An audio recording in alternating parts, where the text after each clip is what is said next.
უფრო სასარგებლო პროდუქტი, ვიდრე არის მშრალი ნუში და განსაკუთრებით თუ ის ქართული ჯიშია და ქიშმიში არ არსებობს. მე არ მიყვარს სამედიცინო რჩევების მიცემა, მაგრამ აქ ზუსტად ვარ დარწმუნებული, რასაც გეუბნებით, საკუთარ კანზე და სხეულზე გამომიცდია, ამიტომ სიამოვნებით გიზიარებთ ამ არაჩვეულებრივ რეცეპტს. ძილის წინ 5 ცალი ნუში, 10 ცალი ქიშმიში.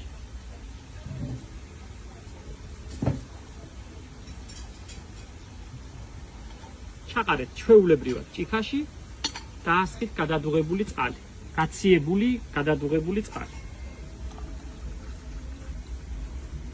და ასე დატოვეთ მთელი ღამე.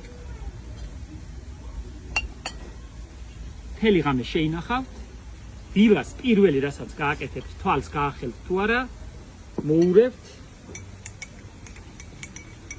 და დალებთ.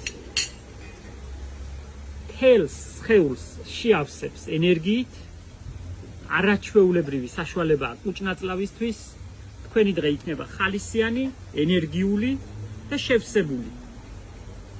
იმ ნუშსაც და ქიშმიშსაც ყოვზით მიირთმევ. სასურველია, მე ასე ვაკეთებ, ეს არსად არ წამიკითხავს, ეს ჩემი რეცეპტი არ არის, ეს მასწავლეს აზერბაიჯანში არაჩვეულებრივმა მოხუცმა 103 წლის კალმა, რომელმაც ჯანმრთელად და მხნედ იცხოვრა ბედნიერმა თავის შვილებთან დიდ ოჯახში. მე დავამატე ის, რომ ვერცხლის ყოფს ვტოვებ ამ წყალში ღამით და ისევ დებ. თუ დამიჯერებთ, ამაზე უფრო უკეთესი რეცეპტი არ არსებობს. ჩვენ კარგი მოსავალი გვაქვს წელს სიღნაღის ნუშის, კავსაძეების ოჯახი ცხოვრობს იქ ერთი, იმერეთიდან გადასახლებული და იმათ აქვთ არაჩვეულებრივი ძველი ჯიში და ჩვენ მათ ნუშს გარდენიაში მთელი მოსავალი მოგვაქვს და ვცდილობთ, რომ აქაურ სტუმრებს შევთავაზოთ და სულ გვაქვს, თუ მოგინდებათ, გვაქვს პატარა პაკეტებად დაფასოებული. ძალიან დიდი მადლობა, იმედი მაქვს, რომ ჩემი პატარა რჩევა გამოგადგება.